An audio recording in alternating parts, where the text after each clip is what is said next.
그러면 공중근에 희망이 있으면 뛸 수 있다라는 제목으로 함께 말씀 나누도록 하겠습니다. 서커스를 본 적이 있습니다. TV에서. 저는 실제로 본 적은 없는 것 같아요. 저는 TV에서 특히 태양의 서커스를 TV에서 굉장히 재밌게 봤었고, 또 동춘 서커스. 젊은 분들은 동춘 서커스 모르시겠군요. 되게 유명한 우리나라 서커스 아닙니다. 동춘 서커스를 본 적이 있습니다. 서커스는 이제 대부분 그런 겁니다. 한 천막에서 이제 묘기 대행진이죠.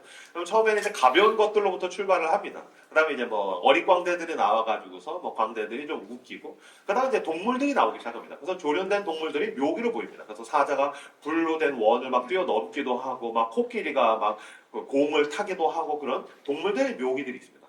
그렇게 점점 분위기가 고조되면 하이라이트 시간이 옵니다. 클라이막스에 오게 됩니다.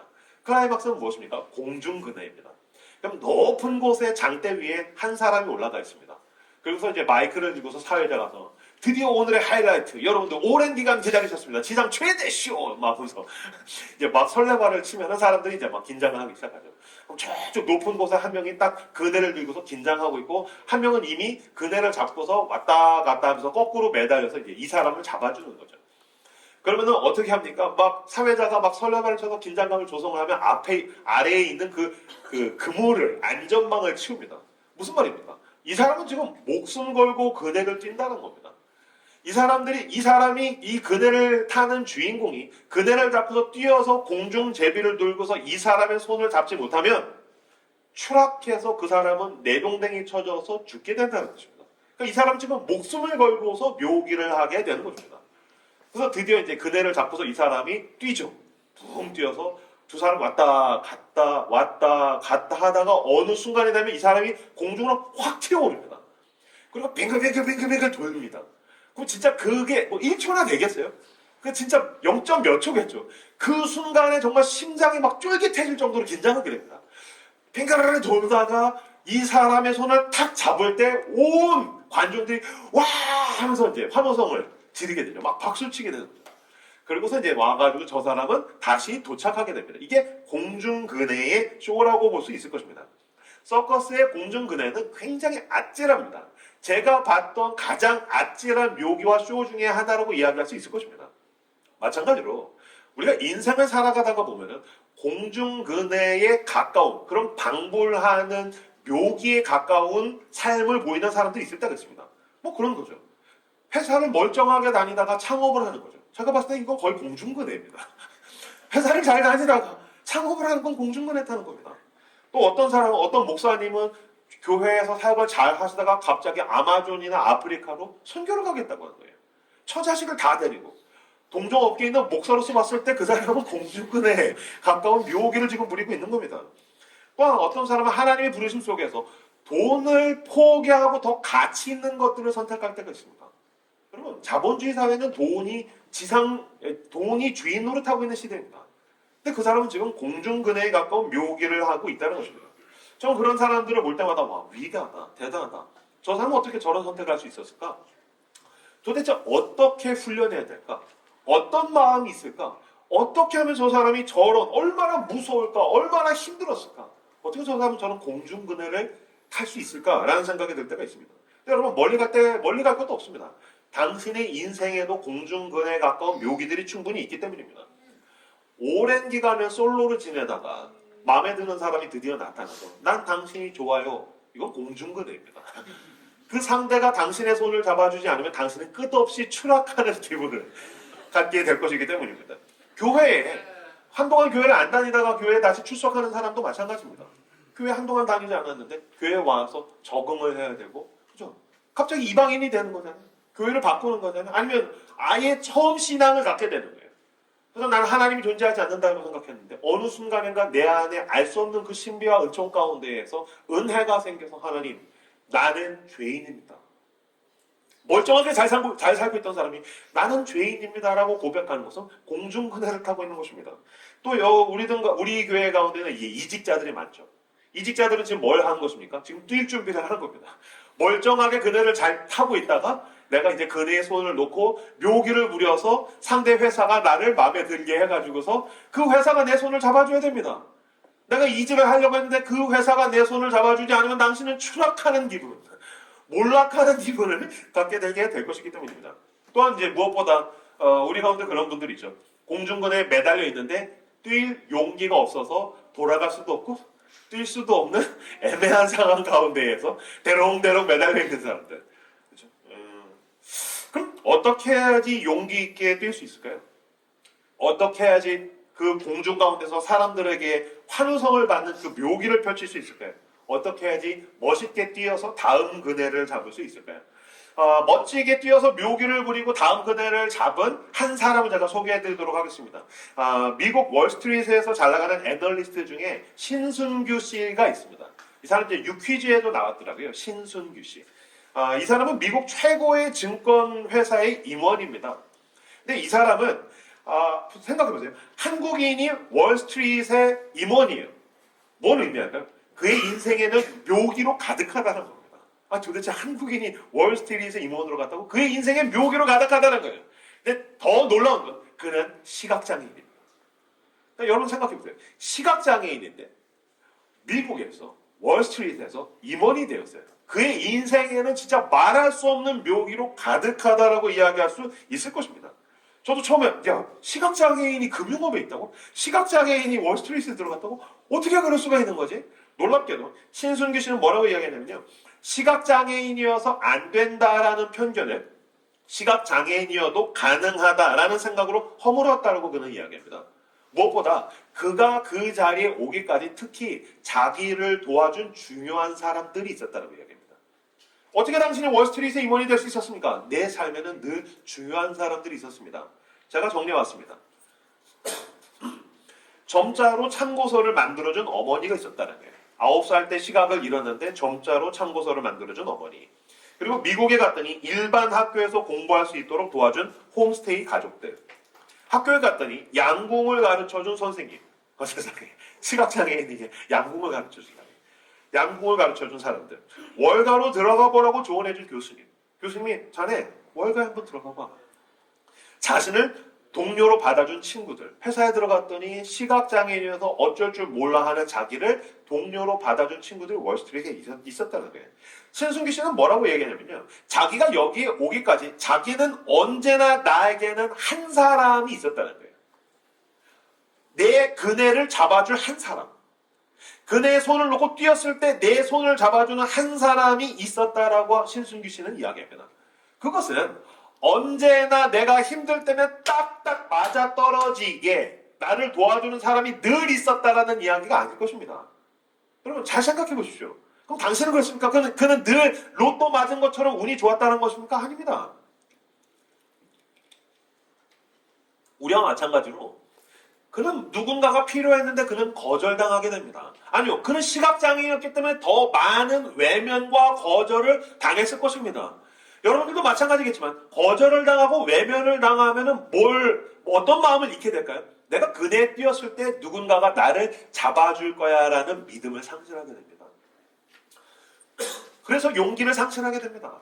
누가 내 손을 잡아줄까? 난 놓치게 될 거야. 난 이제 그네에서 뛸 수 없어. 그러니까 여기 그냥 매달려 있는 거, 대롱대롱 매달려 있는 게 내가 할 수 있는 전부일 거야. 신승기 씨도 마찬가지겠죠. 그는 시각장애였으니까 수많은 거절과 외면을 당했을 것입니다. 모욕을 당했을 것입니다. 근데 놀랍게도 신승기 씨는 뭐라고 이야기했냐면 이렇게 얘기했습니다.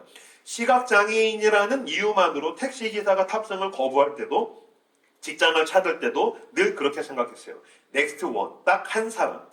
내게 기회를 줄 한 사람만 있으면 된다고. 시각장애인이라는 이유만으로 택시기사가 탑승을 거부할 때도 직장을 찾는데도 나를 다 외면하고 거절을 당할 때도 그는 믿었다는 거예요. 넥스트 원. 한 사람만 있으면 돼. 내 인생에 그 한 사람이 등장할 거야. 그러니까 지금 신순규 씨가 말하는 한 사람은 늘 내가 필요할 때면 그 사람이 있어서라는 게 아니죠. 그는 그 한 사람에 대한 믿음을 붙들고서 잃지 않았다는 것입니다. 그는 믿음을 강력하게 붙들었다는 것입니다. 마찬가지입니다. 여러분, 서커스의 공중돌기를 할 때 그는 잡으려고 뛰는 것이 아닙니다. 어떻게 뛰는 것입니까? 잡아줄 것을 믿음으로 뛰는 것입니다. 그 한 사람이 나타날 것이다. 그 한 사람이 나를 붙잡아 줄 것이다. 이 믿음이 있을 때에 우리는 용기 있게 뛸 수 있다는 것입니다. 마가복음 1장 40절에서 42절 말씀을 같이 한 목소리로 읽도록 하겠습니다. 마가복음 1장 40절에서 42절 읽겠습니다. 시작. 원하시는 저를 깨끗하게 하시겠나이다. 예수께서 불쌍히 여기사 손을 내밀어 그에게 대시며 이르시되 내가 원하노니 깨끗함을 받으라 하시니 온 하나님이 사랑에서 떠나고 깨끗하여 진짜. 예수님께서 고쳐주신 병자 중에는 문둥병자, 나병 환자로 불리던 한센시병 환자들이 있습니다. 문둥병자는 온몸이 썩어져 가던 사람입니다. 그는 부정한 존재였습니다. 그렇기 때문에 그들은 완전하게 격리되어서 살았습니다. 사람들 앞에 나타나면 돌을 맞았어야 됐습니다. 무슨 말이냐면 사람들 앞에 나타나서 나는 문둥병자입니다. 그럼 돌을 맞아야 됩니다. 근데 지금 예수님과 군중들이 있는데 예수님 앞에 가서 뭐라고 이야기합니까? 주님, 당신이 원하시면 나를 깨끗하게 하실 수 있습니다. 라고 소리를 지르고 있습니다. 여러분, 어떻게 그 격리되었던 사람이 사람들 앞에 등장하면 돌을 맞는 사람이 그 군중들 속에 예수님께 나아갈 용기를 가질 수 있었을까요? 그건 가능성이 아닙니다. 그 한 사람에 대한 믿음입니다. 무슨 말이냐면 007 작전을 방불할 정도로 은밀하게 가가지고 순식간에 자기를 드러내고 보십시오. 난 온몸이 썩어져 가서 곧 죽게 되는 문둥병자입니다. 나를 불쌍히 여겨주십시오. 당신이 원하시면 나를 깨끗게 할 수 있습니다.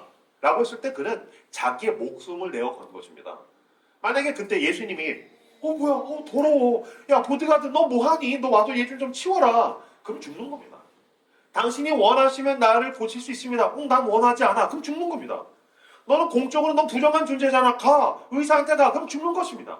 근데 어떻게 이 문둥병자는 예수님께 나아갈 수 있었을까요? 어떻게 그는 담대하게 용기 있게 그 그네를 놓고서 뛸 수 있었을까요? 한 사람에 대한 믿음입니다.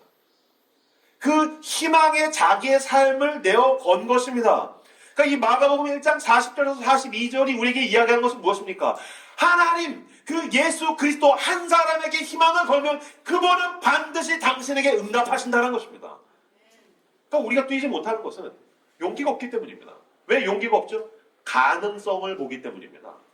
우리는 자꾸 계산기를 두드려서 이 자본주의 사회에서 내가 수행할 수 있고 내가 퍼포먼스 할 수 있는 그 가능성이 나의 전부라고 생각합니다. 그것을 가지고 미래를 그리고 그 가능성을 가지고 내 삶의 수준을 제한합니다. 아니요. 주님은 당신이 그네에서 뛰기를 원하십니다. 원하시면 나를 깨끗하게 하실 수 있습니다. 영규야, 내가 원한다. 내가 너의 삶 가운데 묘기를 원한다. 내가 너의 삶 가운데 너가 상상하지 못한 크고도 놀라운 일을 원한단다. 그러니 그네를 놓고 뛰어라. 누가 뛸 수 있습니까? 하나님께 나의 희망을 건 사람만이 점프를 할 수 있습니다. 주님이 내 손을 잡아주실 것이라는 그 믿음, 이걸 희망이라고 이야기합니다. 주님이 내 손을 잡아주신다. 주님은 내 손을 놓지 않으신다. 그 희망이 있는 사람들만이 그네에서 뛰어서 다음 그네를 향해 묘기를 부리며 나아갈 수 있다는 것입니다. 이것이 바로 희망이 가진 힘입니다. 반대로 희망이 없다면 반대말은 뭘까요? 절망이죠. 여러분 그거 아십니까? 절망은 실제보다도 당신을 더 무능하게 만듭니다. 여러분 절망하면 그냥 힘들다가 아니고요. 절망은 나를 힘들게 만드는 수준이 아니라 절망은 당신을 더 무능하게 만듭니다. 플로렌스 체드윅이라는 사람이 있습니다. 이 사람은 여성인데 여성 최초로 전 세계 최초로 영국 해협을 헤엄쳐서 건너간 사람입니다. 이 사람이 새로운 목표를 가졌어요. 뭐냐면 카타리나 섬에서 멕시코 해안에 있는 카타리나 섬에서 캘리포니아 해안까지 36km를 헤엄쳐서 가겠다는 진짜 말도 안 되는 목표. 요새 저희 교회도 보니까 이제 러닝들 많이 하시더라고요. 뭐 몇 킬로나 뛰겠습니까? 한 6km 정도 뛰겠지. 뭐 깜짝거리는 거죠. 36km를 헤엄쳐야지. 야, 대단하다. 야, 이거는 뭐 보니까 16시간을 먹지도 마시지도 않고 헤엄치는 거예요. 인간이 한 여성이 16시간을 먹지도 마시지도 않고 헤엄쳐서 가겠다는 진짜 말도 안 되는 진짜 초능력에 가까운 목표를 잡고서 그녀가 헤엄을 쳤습니다. 거의 14시간 넘게 헤엄을 막 쳐서 가고 있는데 그녀가 중간에 나 더 이상 못하겠다고 제발 나를 건져달라고 나 더 이상은 못하겠다고 막 소리를 지르면서 자기를 건져내서 배로 꺼내달라고 소리를 질렀다는 거예요.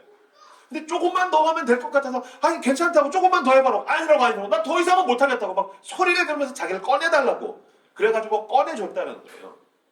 그래서 아니 왜 그러냐고 도대체 그녀를 무엇이 그녀를 포기하게 만들었는가?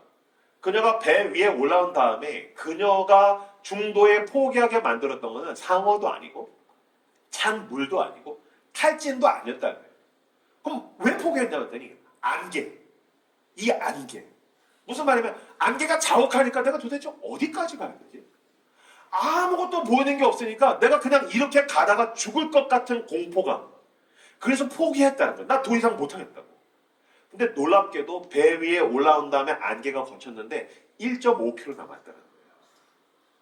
그래서 너무너무 후회했다는 거예요. 여러분, 희망 없음, 절망은 당신을 더 무능하게 만듭니다.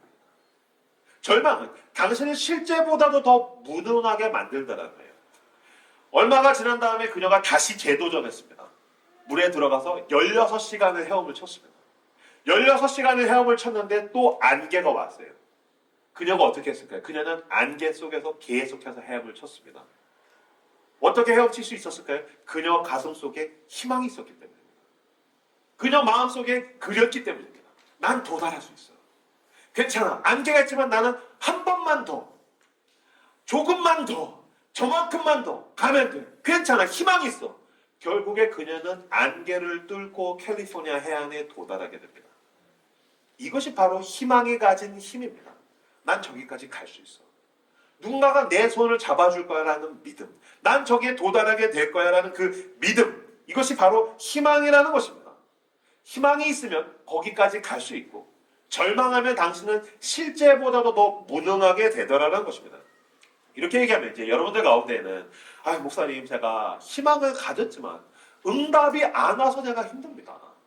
희망을 가졌지만 내가 이 응답이 오지 않아서 나는 절망했습니다. 목사님 지금 절망 얘기하고 있는데 희망을 가졌지만 응답이 오지 않아서 저는 절망했습니다. 라고 생각하는 분들이 분명히 있을 것입니다. 아닙니다. 여러분, 희망은 나에게 용기를 줄 뿐만이 아니라 그 응답이 오기까지의 절망을 견디게 만듭니다. 희망은 나에게 용기를 줄 뿐만이 아니라 그 응답이 오기까지의 절망을 견디는 힘, 절망을 견디는 힘이 희망이라는 겁니다. 희망이 있었기 때문에 그 플로렌스 체드윅은 견디는 겁니다. 그러니까 사람들은 쉽게 그 결과에 그 결승점에 도달한 사람에 대해서 저 사람은 남다르니까 탁월하니까 재능이 있으니까 아니요. 희망의 사람은 그 절망을 견디더라라는 것입니다. 안젤라 더크워스라는 사람이 있습니다. 이 사람이 쓴 유명한 베스트셀러가 있습니다. 그릿이라는 책이에요. 그릿은 무엇이냐면은 안젤라 더크워스가 세상 가운데서 성공한 사람들을 쭉 리서치했었다는 거예요. 뭐 재벌들, 남다른 재능을 가지고서 돋보인 사람들, 탁월한 사람들, 뭐 운동선수들, 어쨌든 사회 여기저기에서 명망을 얻는 탁월한 사람들을 리서치를 해보니까 이 사람들은 남들보다 더 특출난 실력이나 재능을 가진 사람들이 아니었다는 거예요. 그 실력보다 더 중요하게 있었다라는 것을 안젤라 더크워스가 찾았다는 거예요. 그건 그릿.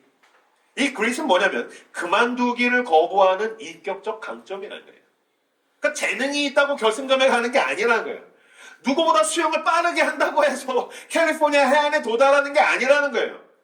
더 중요한 게 뭐라는 거죠? 그만두기를 거부하는 인격적 강점이 바로 그 사람을 하여금 그 목표까지, 그 목적지까지, 그 결승점까지, 어떠한 일을 이루어내는 데까지 그 내가 꿈꾸고 희망했던 그 자리에 서게 만드는 것은 그 희망을 가지고 견딜 때에 그 일이 일어나더라는 거예요. 이 안젤라 더크워스가 뭐라고 얘기했냐면 의욕은 흔하지만 인내는 드물다. 의욕은 흔합니다. 난 교회를 열심히 다니고 싶어. 하나님께 더 가까이 나아가고 싶어. 하지만 인내는 드뭅니다. 나는 더 멋진 일을 꿈꾸고 싶어. 난 더 멋진 일을 계획하고 싶어. 의욕은 흔하지만 인내는 드뭅니다. 그러니까 수많은 사람들 다 의욕을 가지고 있습니다. 하나님 안에서, 가족 안에서. 난 이제 더 멋진 남편이 될까? 난 더 멋진 아내가 될까? 오케이. 나는 이제 정했어. 반려견만 밥을 주는 게 아니라 남편도 밥을 주겠어.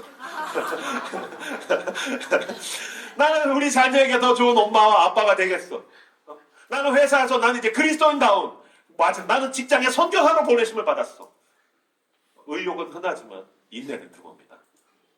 당신은 희망을 가져야 됩니다. 그리고 그 희망을 가지고 뭐 해야 됩니까? 주님께서 그 일을 우리에게 이루어 주실 때까지 견뎌야 합니다.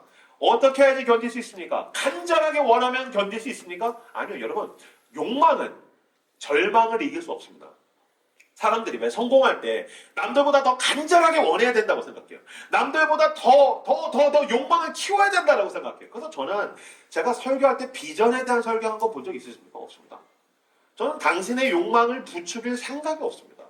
왜냐면 어차피 인간은 욕망에 사로잡혀 있는 존재이기 때문입니다.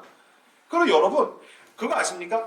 욕망이 더 클수록 더 간절하게 원할수록 욕망과 그 절망이 반비례한 것은 아니지만 분명한 건 더 간절하게 욕망할수록 더 절망에 쉽게 무너집니다. 현실 앞에서 더 쉽게 무너집니다. 왜요? 현실은 내 욕망과 상관없는 듯 보이니까요.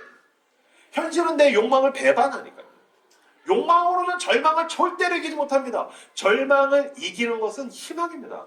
그럼 여기서 이야기하는 희망은 무엇입니까? 여러분, 복음이 이야기하는 희망은 이게 나에게 주어진다라는 결과론이 아니고요. 복음이 우리에게 이야기하는 희망은 뭐냐면 인격에 대한 신뢰입니다. 어떠한 인격에 대한 신뢰입니다. 무슨 말이냐면 내가 잘나서 되는 게 아니라 어떤 인격적인 존재가 나를 거기까지 도달하게 만든다. 나에게 가장 좋은 것을 주는 인격적인 존재가 있다. 누굽니까? 하나님이죠. 하나님은 나를 사랑하시고 하나님은 나에게 신실하시고 하나님은 나를 인도하시고 하나님이 나와 함께 하신다. 그 인격에 대한 신뢰를 희망이라고 이야기할 수 있을 것입니다. 여러분, 욕망은 내가 간절히 바라는 대상에 관한 것이 있지만 희망은 그 누군가를 향한 신뢰입니다. 자, 욕망과 희망에 대한 차이를 제가 두 가지 예로 가졌습니다. 넘겨주시겠습니까? 자, 아이가 아빠와 관계에서 아빠가 얘기할 거야. 아빠가 너 장난감 사줄게. 그랬어요. 자, 첫 번째, 아빠가 너 장난감 사줄게. 아이가 장난감! 와, 장난감! 진짜 그 장난감 너무 갖고 싶어! 장난감이 내 마음에 들어왔어요. 이게 뭐죠? 욕망이죠. 그 대상에 대한 간절함. 나 진짜 이 장난감 너무 갖고 싶어! 플레이스테이션 진짜 너무 갖고 싶어! 욕망이죠. 근데 아빠가 사업에서 망했어요. 그리고 아빠가 내 장난감에 별로 관심이 없는 것처럼 보여요. 근데 아빠가 어쨌든 돈을 벌기 위해서 몇 달간 출장을 갔다 왔는데 그럼 아빠가 출장을 갔다 오면 내 장난감을 사오겠지. 근데 그냥 왔어요. 그럼 뭐 하게 될까요? 절망하게 되겠죠. 아빠는 나한테 관심이 없어. 아빠는 내 장난감에 관심이 없어. 아빠는 나한테 관심이 없어요. 이게 욕망입니다. 욕망은 절망을 절대로 이기지 못합니다. 근데 똑같은 얘기인데 아빠가 얘기합니다. 아빠가 너에게 장난감을 사줄게. 와, 아빠가 나한테 장난감을 사준대. 아빠는 나를 사랑하지. 누군가에 대한 신뢰죠. 아빠는 나를 사랑하지. 아빠는 늘 나를 사랑하지.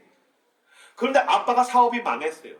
그런데 아빠가 내 장난감에 관심이 없는 것처럼 보여요. 하지만 그 누군가를 향한 신뢰. 그래도 우리 아빠는 나를 사랑해. 그러니 우리 아빠는 나에게 장난감을 사줄 거야. 아빠는 약속을 지키는 분이야. 아빠는 나에게 굉장히 신뢰할 만한 사람이야. 근데 아빠가 몇 달간 출장을 갔다 왔는데 장난감 안 사왔어요. 물론 실망스럽겠죠. 하지만 이 아이는 아빠에게 뭐라고 얘기할까요? 아빠, 나 괜찮아. 아빠는 늘 나에게 좋은 아빠였어. 아빠는 늘 나에게 가장 좋은 걸 사줬으니까 괜찮아. 난 기다릴 수 있어. 욕망과 희망은 완전히 다릅니다. 욕망은 그 대상에게 간절하게 꽂혀있는 거라고 한다면 희망은 그 누군가를 신뢰하는 것입니다. 괜찮아요. 마찬가지로 여러분, 복음이 이야기하는 희망은 무엇입니까? 하나님에 대한 신뢰입니다. 하나님은 나에게 신실하신 분이십니다. 하나님 나와 함께 하시고 하나님 나를 지키시고 나를 그 수렁과 고통에서 건지셨고 죽을 수밖에 없는 죄인인데 나를 사랑하셔서 대신 십자가 위에서 그 아들을 내어주셨고 나를 사랑하시니 그분이 인도하시는 가운데 결국엔 나에게 가장 좋은 것을 주실 줄로 믿습니다. 그 희망, 그 하나님을 신뢰할 때 우리는 오늘을 견딜 수 있을 줄로 믿습니다. 다니엘서 3장 17절에서 18절 말씀을 같이 읽겠습니다. 시작. 아니요, 우리가 섬기는 하나님이 계시다면 우리를 회개하는 그물 가운데서 능히 건져주시겠고 왕에서는서도 건져내시리이다. 그렇게 하지 아니하실지라도 아니요, 우리가 왕의 신들을 섬기지도 아니하고 왕이 세우신 그 신상에게 절하지도 아니할 줄을 아옵소서. 유명한 얘기죠. 다니엘의 친구들, 세 친구 사드락, 메삭, 아벳느고. 왕이 금신상을 만들고 여기에 절하지 않고 다른 신들이나 다른 종교에다가 절하면 죽여버리겠다. 그걸 알고도 신앙적인 문제로 왕이 금신상에게 절하지 않습니다. 그래서 어떻게 됩니까? 풀무불에 들어갑니다. 너 절하는 너 풀무불에 넣어가지고 죽여버릴까? 17절 보십시오. 왕이여, 우리가 섬기는 하나님이 계시다면 우리를 맹렬히 타는 풀무불 가운데서 능히 건져내시겠고 왕의 손에서도 건져내시리이다. 하나님이 나를 살려주실 것입니다. 하나님 나를 지키실 것입니다. 근데 여러분, 이 세 친구들의 고백은 욕망에서 기인하지 않습니다. 만약에 하나님을 통해서 내 욕망을 이루기를 원했다면 그들은 목숨을 걸지는 못했을 것입니다. 그러니까 사는 게 내가 원하는 거예요. 내가 안전한 게 내가 원하는 거예요. 내가 원하는 그 욕망이 있어요. 하나님을 통해서 내 욕망을 이루기 원했다면 그들은 풀무불로 들어가지 못합니다. 근데 지금 그들은 뭐 하고 있습니까? 하나님께 희망을 걸고 있습니다. 하나님은 나를 늘 사랑하셨죠. 하나님은 늘 나를 지키셨죠. 하나님은 늘 나에게 신실하신 분이셨어요. 나는 그분을 신뢰합니다. 그러니 그렇게 하지 아니하실지라도 왕이요, 우리가 왕의 신들을 섬기지도 아니하고 왕이 세우신 금신상에게 절하지도 아니할 줄을 아옵소서. 그들은 희망을 가지고 그네에서 뜁니다. 그래서 그들은 풀무불을 향해서 달려듭니다. 들어갑니다. 어떻게 하셨습니까? 끝없이 추락해서 비참하게 죽었습니까? 아니요. 하나님께서 풀무불 속에서 그들의 공중 가운데 묘기하게 하시고 그 세 친구의 손을 잡아주셨습니다. 풀무불 가운데서 놀라운 공중 근해쇼, 지상 최대 쇼가 하나님으로 해서 일어나게 됐던 것입니다. 이것이 하나님께 희망을 건 사람들의 그 위대함이라는 것입니다. 마찬가지입니다. 당신도 마찬가지로 당신 가운데에서 당신의 삶 가운데 더 나은 것을 원할 것입니다. 하나님께서 원하시는 삶을 향해서 도약하고 싶으실 것입니다. 이 근해에서 뛰어서 다음 근해를 향하여서 뛰어들고 싶으실 것입니다. 하지만 두렵죠. 내가 그걸 놓칠까봐, 이 손을 놓치고 나락으로 갈까봐 두려울 것입니다. 뭐 그런 거죠. 아무리 봐도 내가 하고 있는 이 일은 하나님이 기뻐하시는 일이 아닌 것 같은데, 윤리적으로, 도덕적으로, 또 신앙 양심적으로. 근데 내가 그렇다고 뭐 이걸 포기하면 내가 무슨 다른 일을 할 수가 있겠어? 두려워하는 거죠. 불안해하는 거죠. 또 누군가가 마음에 들지만 내가 누군가를 어떻게 사랑할 수 있겠어? 나는 늘 거절당했어. 난 늘 배반당했어. 배신당했어. 난 더 이상 누군가를 사랑할 수 없을 것 같아. 그건 이성이든 배우자든 자식이든 아니면 교회 공동체에 있는 그 누군가는 난 누군가를 사랑할 수 없을 것 같아. 선교를 가고 싶지만 나는 돈이 없어. 내가 돈이 없는데 내가 무슨 선교를 갈 수가 있겠어? 아니면은 뭐 나는 상담을 받아서 부부관계를 회복하고 싶어요. 근데 배우자가 원하지 않는 거죠. 그럼 나는 더 이상 내 부부관계는, 우리 부부관계는 더 회복될 수 없을 것 같아. 우리 가정은 회복될 수 없을 것 같아. 아니면 주일에 교회에서 내가 사랑하는 이 교회를 향해서 봉사로 섬기고 싶은 거죠. 근데 내가 이걸 꾸준히 지속할 수 있을까? 이게 두려운 거죠. 불안한 거죠. 그러니까 그네 손을 못 넣는 거죠. 요새 하나님이 너무 좋고 은혜가 너무 커서 나도 누군가를 전도하고 싶고 나도 누군가에게 그리스도의 영향력을 끼치고 싶지만 내가 뭘 할 수 있겠어? 그러니까 계속해서 그 근해에 대롱대롱 매달려 있는 분들이 분명히 계실 것입니다. 하나님이 나를 지키신다는 것도 알고 주님이 내 손을 잡아주실 것도 알지만 그네에 대롱대롱 매달려 있는 분들이 계시다면 여러분, 이 말씀, 하나님의 말씀을 보십시오. 자, 빌립보서 2장 13절 말씀을 같이 읽겠습니다. 시작. 너희 안에서 행하시는 하나님이시니 자기에게 기쁘신 뜻을 하여 너희에게 소원을 두고 행하게 하시나니. 무슨 얘기입니까? 여러분, 왜 여러분 안에 그런 선한 욕구가 있습니까? 하나님이 주신 것입니다. 난 우리 가정이 더 평화롭길 원해. 그냥 이 정도 수준이 아니라 더 하나님이 기뻐하시는 가정이 되길 원해. 나는 그냥 이 정도 수준에서 만족하고 싶지 않아. 난 여기는 대롱대롱 매달려 있으라고, 이 정도를 하라고 하나님이 나를 보내신 게 아닌 것 같아. 나도 멋지게 뛰어올라서 하나님이 원하시는 묘기를 부리는 인생을 살고 싶어. 왜 내 안에 그런 선한 욕구가 있을까요? 너희 안에서 행하시는 이는 하나님이시니 하나님이 지금 뭔가를 행하기를 원하시고 자기의 기쁘신 뜻을 위하여 너희에게 소원을 두고 행하게 하시나니, 여러분 안에 있는 그 소망, 그 소원, 그 희망은 하나님이 주신 마음이십니다. 하나님은 나에게 그 마음을 주시고 뛰어. 하나님, 나는 가능성이 없다니까요. 나를 신뢰해.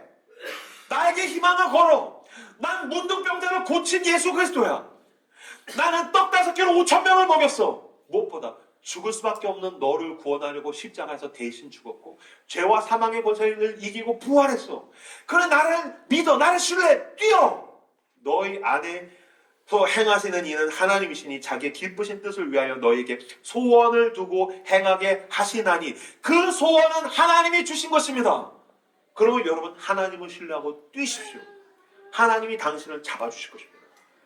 그리고 여러분 주변에 있는 사람들은 하나님 안에서 당신이 부리는 그 위대한 묘기를 모두가 보게 될 줄로 믿습니다. 2000년 전에 이 땅에 사람으로 오신 하나님의 아들은 공중 그네를 타기 위해서 장대 위에 올랐습니다. 그는 그네를 잡고 힘차게 뛰어 올랐습니다.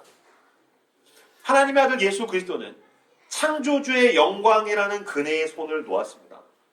그는 하나님의 아들로서 살 수 있는 그 모든 것을 누릴 수 있는 안전한 삶으로부터 그네의 손을 놓았습니다.